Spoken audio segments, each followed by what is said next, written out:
Do you remember the last time you felt that a game was breathtaking? A game that felt so insanely different than anything ever made before it? It inspired you?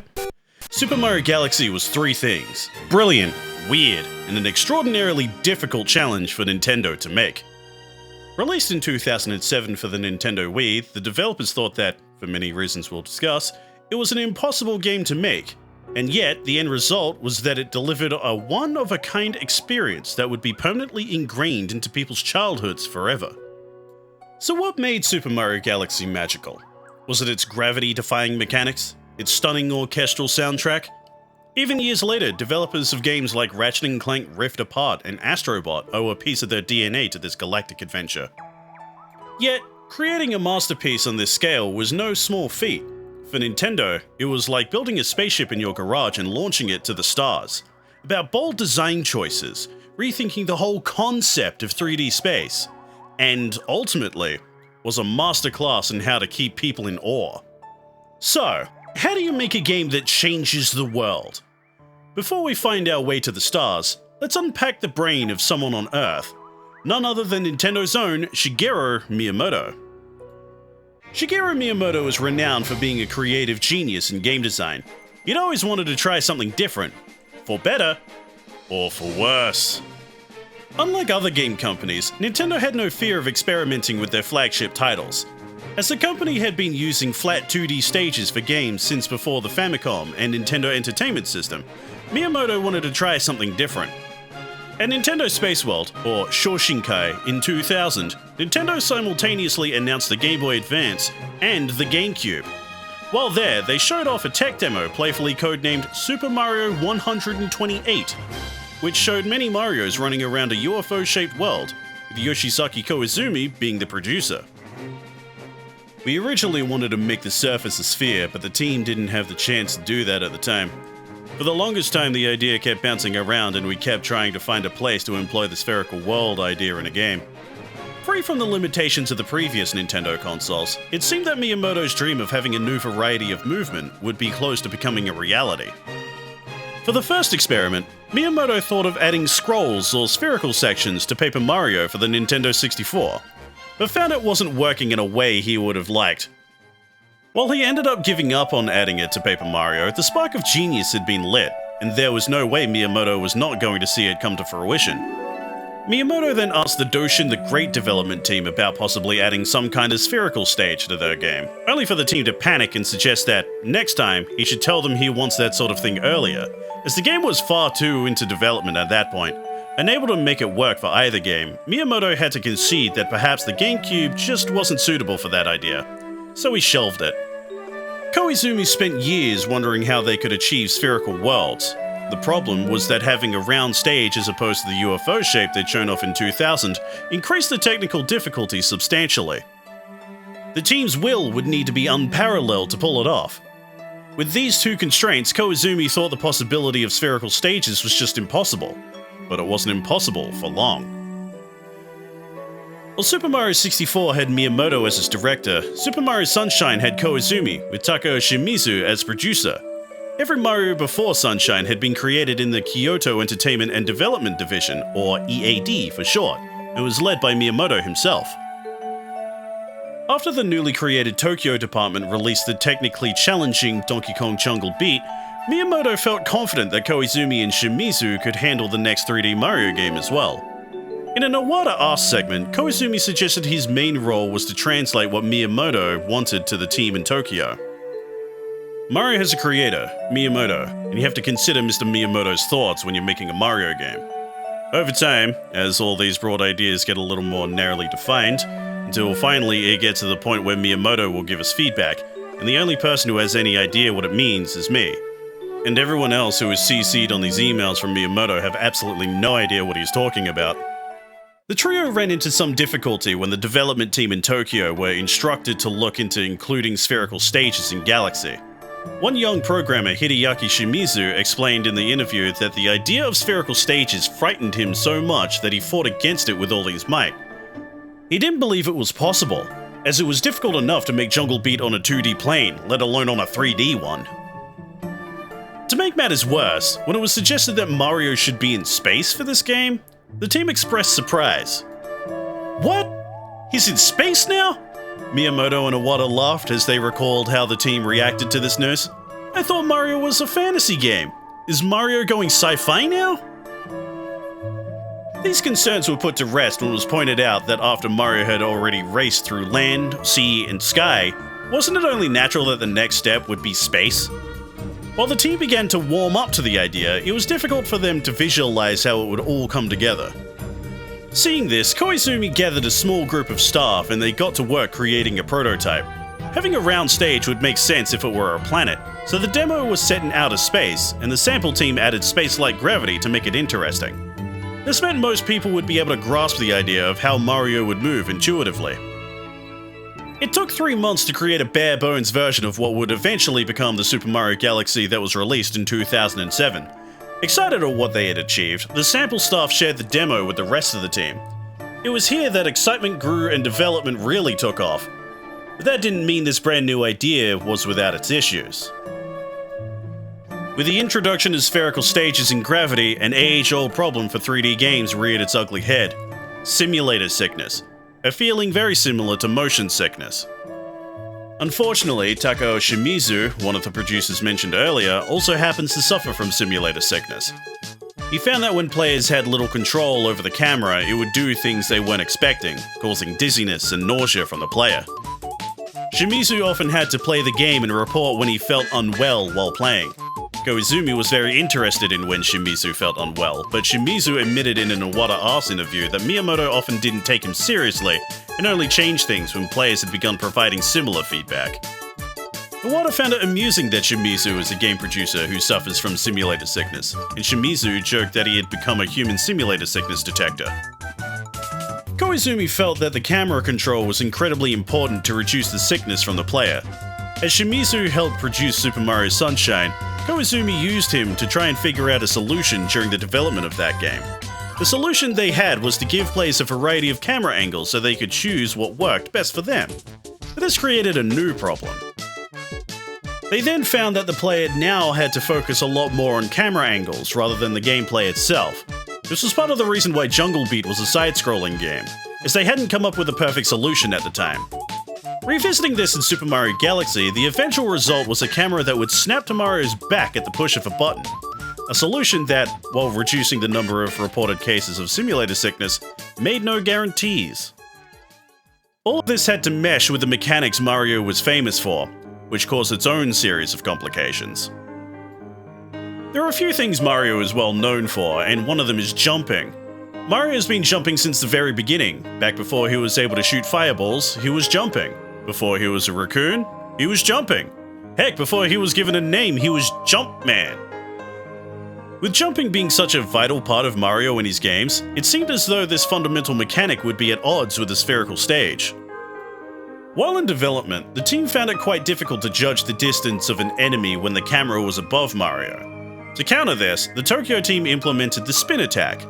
The player could jump and use the spin to slow themselves down, guiding Mario to the enemy. Mario is well known for jumping on enemies, so it wouldn't be a Mario game if this pivotal ability was removed. And Super Mario Galaxy actually has a total of 10 different jumps Mario can make. But players didn't need to jump to make Mario spin.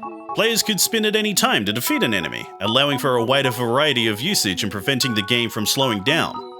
Originally, there was no limit to how much Mario could spin, meaning he could easily defeat enemies without much skill.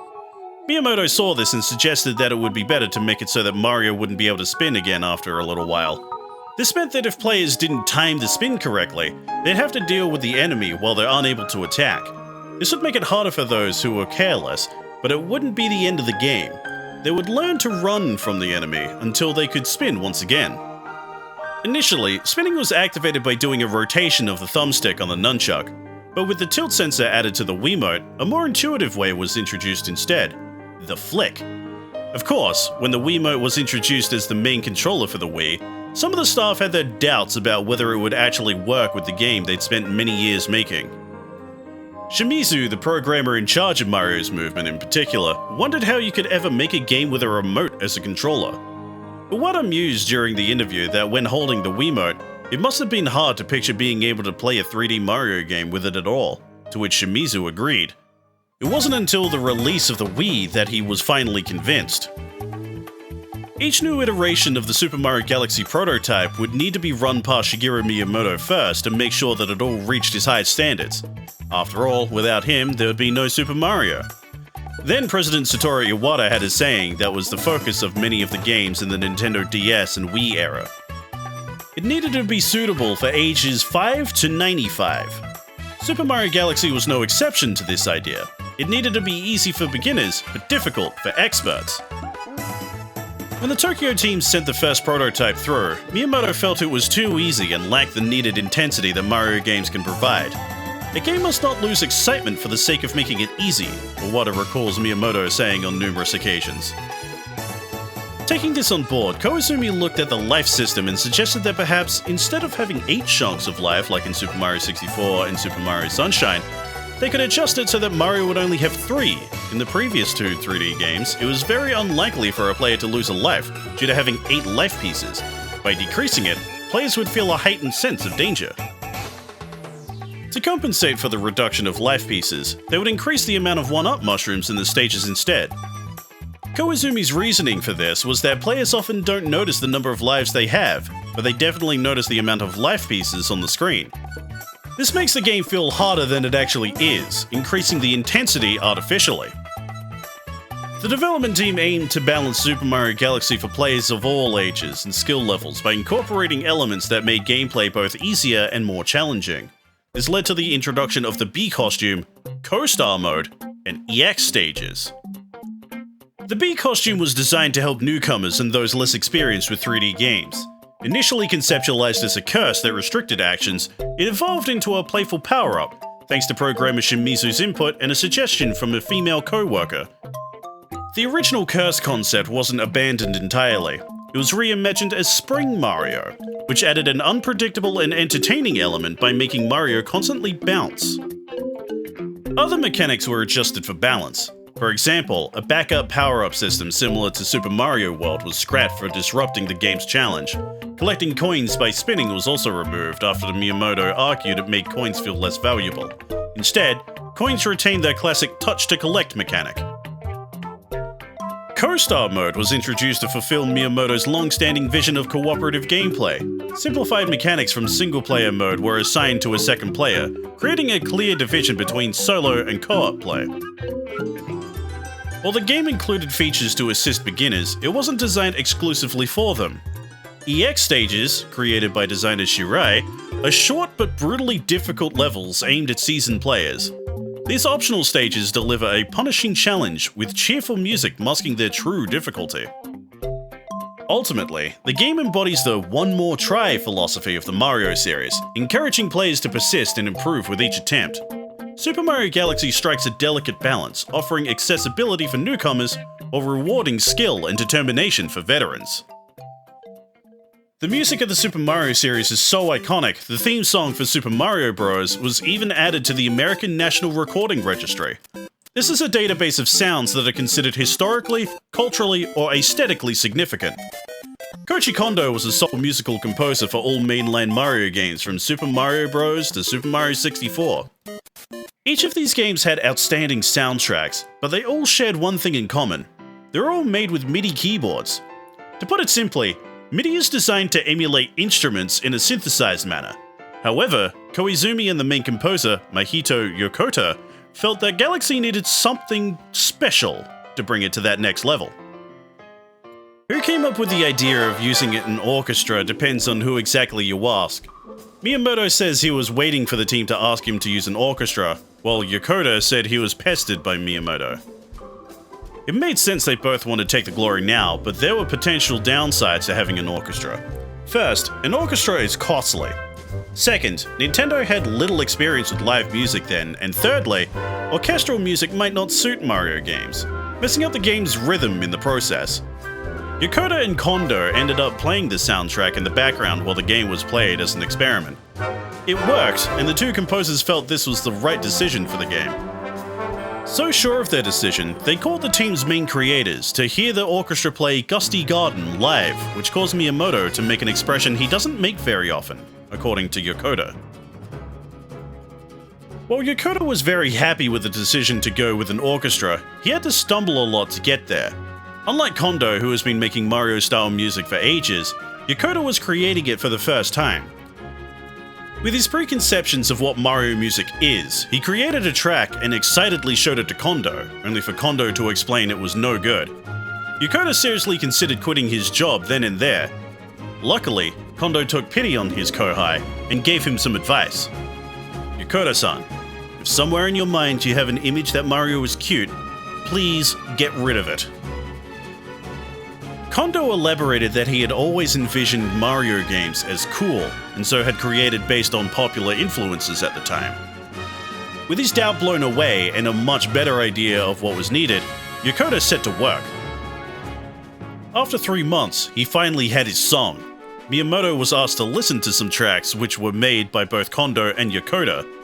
Miyamoto chose Egg Planet, saying it sounded the most like space. Surprisingly, that happened to be composed by Kondo, showing he really knows Mario.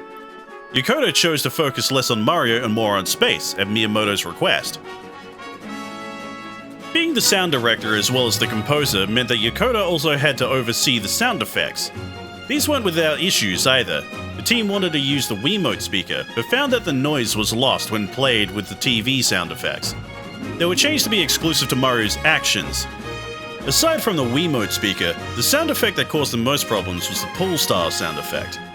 It took a lot of trial and error to get it just right. The sound was so important that Nintendo brought in a professional sound engineer to help with the mixdown. If the balance between the sound effects and the music is off, it could ruin the whole game. It ended up taking 3 whole days just to get it perfect. Each track was tuned one by one while being played so that the player would get the best possible experience with the sound and music. The two are designed to work in conjunction with each other to create the world of Super Mario Galaxy. To help facilitate making sure that Super Mario Galaxy had the right balance with co-star mode and in general, it went through a lot of testing. Miyamoto said in the Iwata Arse interview that, at one point, they had over 50 people come in to playtest the game. They were asked to write down their thoughts, but the team was watching players' faces as they played as well. Some people may have written feedback such as, "It's fun," but they didn't look like they were having fun, which would lead to the team to consider why that was. Some players said it became fun farther in as it became harder, and that's when they really enjoyed it. This feedback was essential, and playtests happened a lot. Koizumi really wanted a 3D adventure game that anyone could pick up and play, whether they had experience playing 3D games or not. It is very easy for an inexperienced player to lose track of where they are in a 3D game, so playtesting was important to make sure that they were on the right track. This was something they'd learned from Donkey Kong Jungle Beat. When the game was on the show floor at Nintendo World in 2004, Koizumi found that watching players play the game gave him invaluable feedback on how to improve the game further, so he wanted to take advantage of that with Galaxy. The one downside is that the game ended up being delayed almost a year after the launch of the Wii. When the GameCube released, there were people saying that if Super Mario Sunshine had released at launch alongside it, the console might have been more successful. The team had hoped to have a simultaneous Galaxy launch with the Wii, but there were elements that they weren't completely satisfied with. They felt it would do a disservice to the fans to release it when the Wii launched. They felt so strongly about the game being a success that they were even considering shutting down the Tokyo EAD office if the game got bad reviews. Luckily, Shigeru Miyamoto is well known for saying that a delayed game is eventually good, but an unfinished game is always bad. It's not so much the case these days if you look at games like No Man's Sky or Cyberpunk 2077, but back in 2007, it was still true. Giving the game the extra time it deserved allowed the team to make Super Mario Galaxy into the game they thought the fans deserved. In the Iwata Arse interview on Super Mario Galaxy, there are many mentions of the essence of Mario. It appears that the essence of Mario is difficult to describe because it often means different things to different people. Koizumi felt the essence of Mario was like a new toy. Kondo and Yokota believe it's that Mario is cool. Miyamoto is the creator of Mario, but even he has struggled to define what the essence of Mario was until this game. Finally having words to describe it, Miyamoto wrote an email to the entire staff with his definition in it, so everyone would be on the same page. The reason for this is important, as many staff would approach Miyamoto with a drawing and say it's a Mario-like design. It would be more like a cute mascot with big eyes. Mario isn't designed to be cute, nor is he really designed to be cool. It just turns out to be cool looking in the end. It took a while, but an understanding has been widely reached amongst the artists of Nintendo. While it seems many different staff have their own ideas on what the essence of Mario is, it seems to follow various themes: exploration, function over form, and fun. If it's too easy or too difficult, it's not fun, and because different people find different difficulties fun, the games do their best to cater for everyone. Super Mario Galaxy was a game of many firsts. It was the first Mario game with stages that aren't flat, a dream from 1996. The first Mario game with synchronized co-op, a dream from the beginning. The first Mario game to have an orchestral soundtrack, and the first one that was so successful that they created a sequel. Nintendo is a unique game development company where, if they can't achieve an idea, they won't give up on it. They'll bank the idea and come back to it when either they find the solution or when technology catches up. There was another game that took years to come to fruition, Mother 3. You can watch that video by clicking on the link on the screen. Be sure to subscribe for more Nintendo content.